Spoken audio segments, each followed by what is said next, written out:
All right, sports fans, how's everybody out there doing?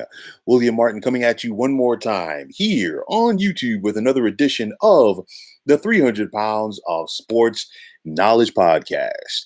Now, it is that time of the week, folks. My weekly picks in the world of the NFL.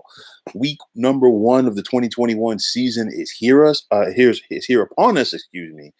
And this past Thursday night, we saw the defending champs get started with a tightly contested win at home, which is what I expected.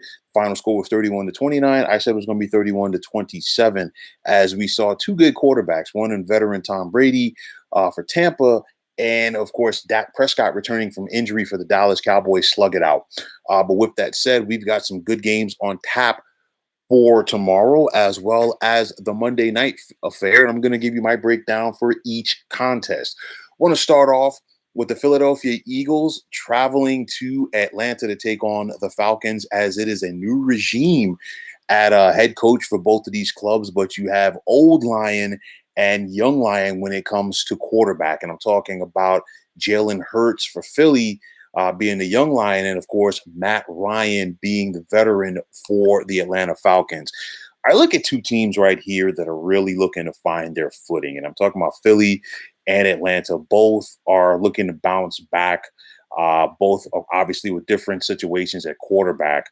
But I'm going to give the edge in Atlanta to this game. I like Matt Ryan in this game versus his Philly defense. I think he's going to do a good job of getting the football out quick. And thus, I'm going to take the Falcons in the 27-20 win. Now, in Orchard Park, you're going to have the Buffalo Bills hosting the Pittsburgh Steelers. Both of these teams were playoff teams last year. Both of these teams were division winners. And they met late in the season last year. And of course, it was Buffalo that got the best of Pittsburgh.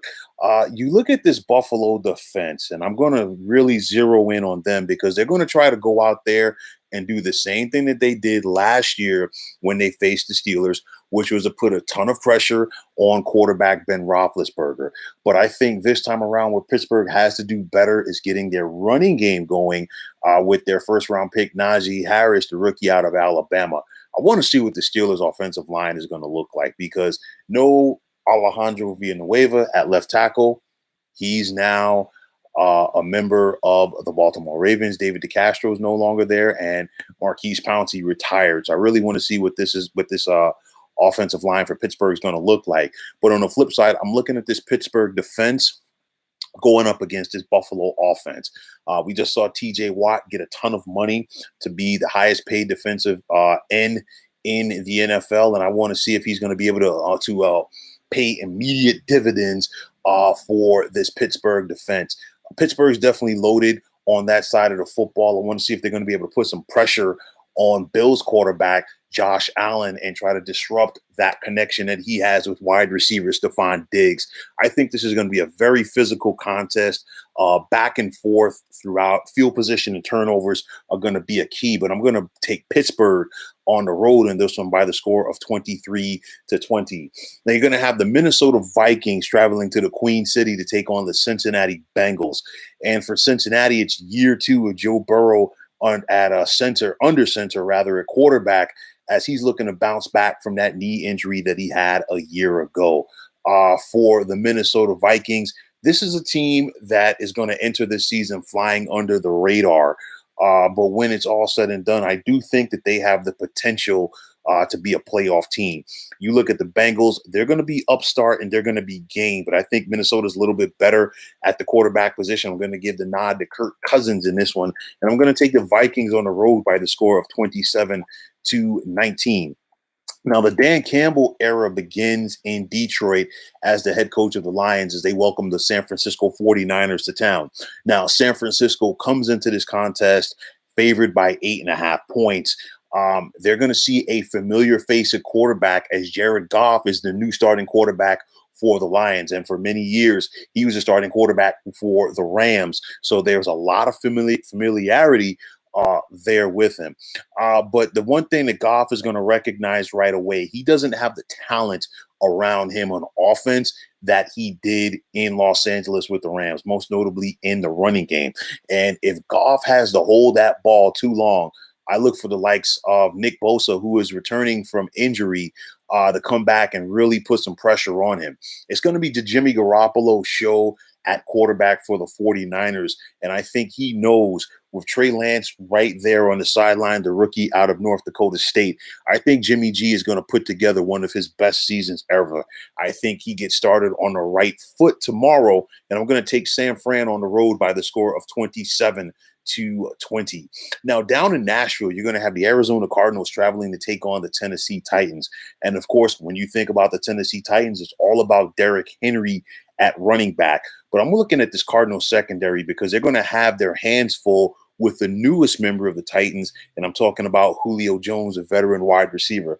I said it before, and I'll say it again. Julio has something to prove this year. I want to see what this Titans defense, most notably new Titans outside linebacker Bud Dupree, is he going to be able to put enough pressure on Cardinals quarterback Kyler Murray? That's the big thing. If a lot of interesting matchups in this one. You look at Duke Hopkins at wide receiver for Arizona. He's going to put the pressure on this new Tennessee Titans secondary. Remember, the Titans got rid of 3 of their starters in that secondary from last year. I think this is going to be a back and forth game, but I don't see the Cardinals defense being able to slow down this Titans offense. Thus, I'm going to take Tennessee at home by the score of 31-23. Now you're going to have the Seattle Seahawks traveling to take on the Indianapolis Colts. And for Seattle, this is a team, it's a lot of different ways that Seattle can go this season, but nonetheless, you still have Russell Wilson at quarterback, and Russell Wilson is one of the better quarterbacks, and more importantly, he's one of the better leaders at the position in the NFL. And I think that's going to be the difference in this one. You look at Indy, they got a lot of injuries that they're dealing with right now, and I think Seattle's going to have the ability to capitalize on those. So I'm going to take the Seahawks on the road by the score of 30-20. Now, you're going to have Washington hosting the Los Angeles Chargers. Washington comes into this game favored by a point, and I think they should be favored by a little bit more due to the fact that I like their D. Most notably, I like that front four led by Chase Young going up against this Chargers front. You think about Chargers quarterback Justin Herbert. There are plenty of people who are high on him heading into the season, but I think he might take a little step back. This due to the fact that opponents around the NFL have some game film on him now, and they can see what he can do and cannot do. And when you think about one of the better defensive-minded coaches in the NFL right now, Ron Rivera is definitely near the top of that list. I think that this Washington defense is going to make life tough for him, and I think new Washington quarterback Ryan Fitzpatrick is going to do just enough to help Washington get the 24-19 victory at home. Now, in Charlotte, you're going to have the Carolina Panthers hosting the New York Jets. And for Carolina, they come into this game favored by 4 points. And there's a lot of interesting stories heading into this one. The Jets have a new head coach in Robert Saleh. They have a new quarterback in Zach Wilson. But on the flip side, the former Jets starting quarterback, Sam Darnold, is now the starting quarterback in Carolina. And I think Sam Darnold definitely has a chip on his shoulder. He wants to go out there and prove to the Jets and their front office that they made a mistake. Aside from Sam Darnold, I think he's going to look for wide receiver Robbie Anderson, another former Jet, in this contest, while Christian McCaffrey, the return at running back for the Panthers running back, is going to be big in this game. And I think this is the most talented offense that Sam Darnold has been on. And on top of that, I really think he has something to prove in this contest. The Jets are not a talented team this season, but I think Wilson will show flashes as being their quarterback going forward. Robert Saleh is going to get this D riled up, but I think Carolina has enough to get past the Jets at home by the score of 27-23. Now, in Houston, it's not going to be pretty as you have two of the worst teams in the NFL heading into this year. The Jaguars are taking on the Texans. And, of course, the Texans have so many issues. The talent is just not there. I really don't think we're going to see Deshaun Watson play anytime soon at quarterback for Houston. So now they're going with Tyrod Taylor.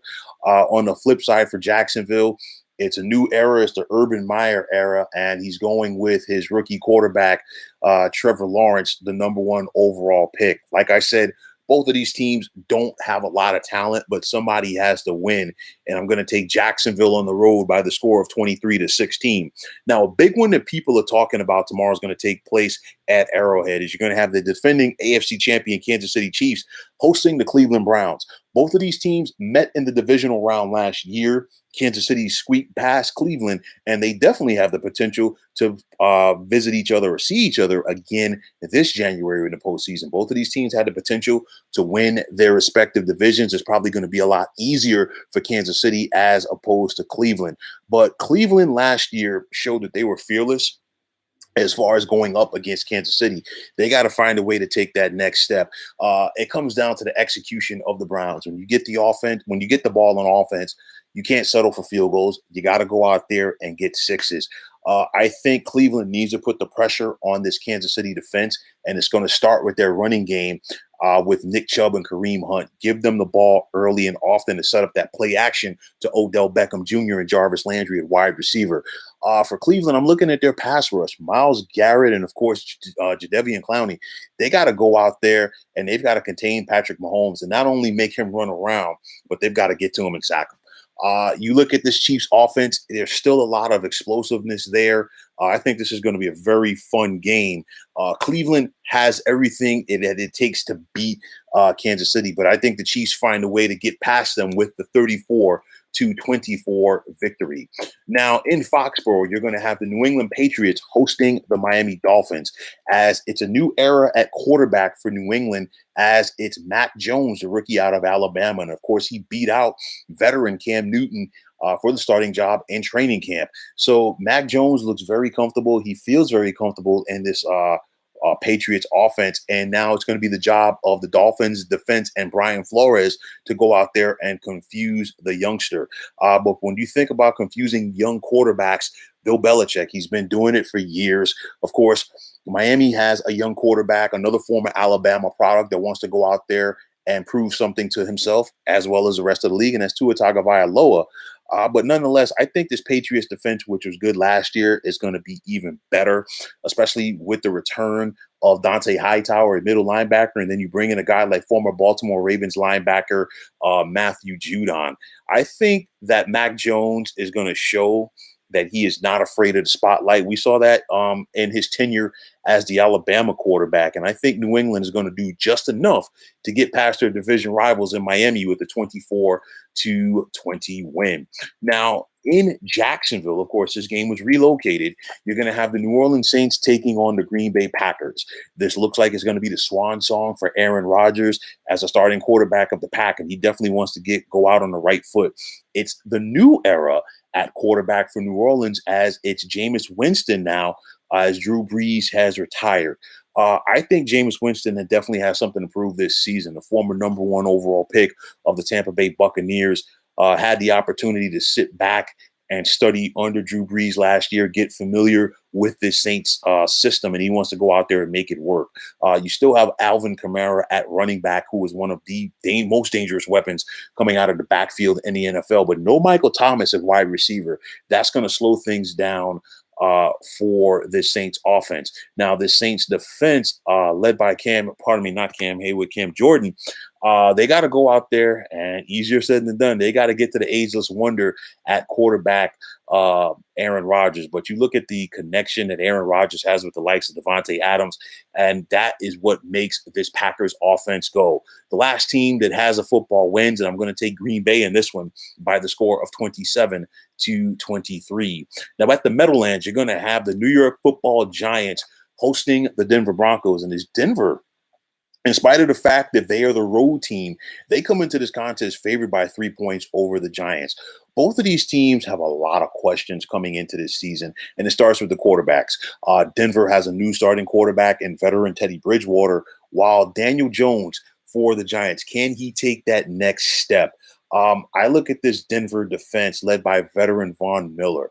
They're going to go out there and make it tough for Daniel Jones if he is inconsistent. I think the key for the Giants offensively, they must go out there and get Saquon Barkley in this running game established in order to open up their passing game. For the Giants, we know what their defense can do, but can they get to Bridgewater and make him make enough mistakes? We'll have to wait and see. This is going to be a classic game where it comes down to field position and ball security. And you think about ball security over the years, that's been a problem for Daniel Jones. But I think that the Giants have enough to squeak past Denver in this one by the score of 24-19. Now, tomorrow night in Inglewood, it's going to be the Los Angeles Rams hosting the Chicago Bears. Los Angeles comes into this game favored by 7.5 points, and for good reason. You look at this Rams defense going up against Bears starting quarterback Andy Dalton, and you think about a guy in Andy Dalton, he has moments where he holds the football too long in that pocket. And if this Bears offensive line cannot protect him, the likes of Aaron Donald are going to make life tough for him. Dalton has been known to look down receivers throughout his career, and sometimes he'll force the ball. And when you think about situations like that, and you've got a guy like Jalen Ramsey in that secondary for the Rams, you could, have a potential of a pick 6 or 2 in this contest. I like what the Rams are doing. I know that they have some injuries at running back, but, this is probably the most talented offense that new Rams quarterback Matthew Stafford has been a part of. And I think he wants to go out there and have a big-time impact with his new team. Thus, I'm going to take Los Angeles at home by the score of 27-24. And finally, on Monday night, it's going to be the Las Vegas Raiders hosting the Baltimore Ravens. And for the Raiders and John Gruden, they really want to try to find a way to take the next step in year number 4 here. You saw the Raiders have flashes last year. They started off strong, but it did not end that way. And I think what the Raiders need to do in this contest is take advantage of the fact that the Ravens have a slew of injuries at running back. We've seen them lose both Gus Edwards and J.K. Dobbins before they even played one game this season. On top of that, Allegiant Stadium in Vegas did open last year, but they didn't have fans. So this is going to be the first time that fans have an opportunity to see the silver and black play in Vegas. So you know that you're going to have an electric atmosphere. But will this Raiders defense have the ability to slow down Ravens quarterback Lamar Jackson? We know what he can do with his athleticism, as he could shake and bake and really, break some ankles out there. I look at this game, the Raiders are going to be jacked up because of the home crowd being into it. It's their new black hole, quote unquote. It's not going to be like what we've seen in Oakland. And they have to go out there and try to find a way to contain Lamar Jackson. I like what the Ravens can do potentially this year, but it's just the fact that they've had to deal with so many injuries so recently at that running back position. They will be able to make some adjustments to it as the season goes on. But I think in week number 1, they're going into a buzzsaw facing this Raiders team out there in Vegas and having to deal with those injuries. Thus, I'm going to take the silver and black at home by the score of 27-24. So, folks, those are my picks for week number 1 in the NFL season. And as always, I want to take this time out to thank you for tuning into the 300 Pounds of Sports Knowledge podcast here on YouTube. I want to take the time out to thank all of you fine folks out there for tuning in. And if you have not already, please feel free to subscribe to this channel. Now, if you're on Twitter, please feel free to follow me at 300 Pounds of Sports. And like I always say, if you follow me, it'll be my pleasure to follow you right back. There's also the sports discussion group on Facebook at the Sports Depot 365. You can check it out. Drop a line and be a part of one of the better sports debating sites going on social media. So once again, fine folks, my name is William Martin, signing off, saying take care and have yourselves a wonderful day.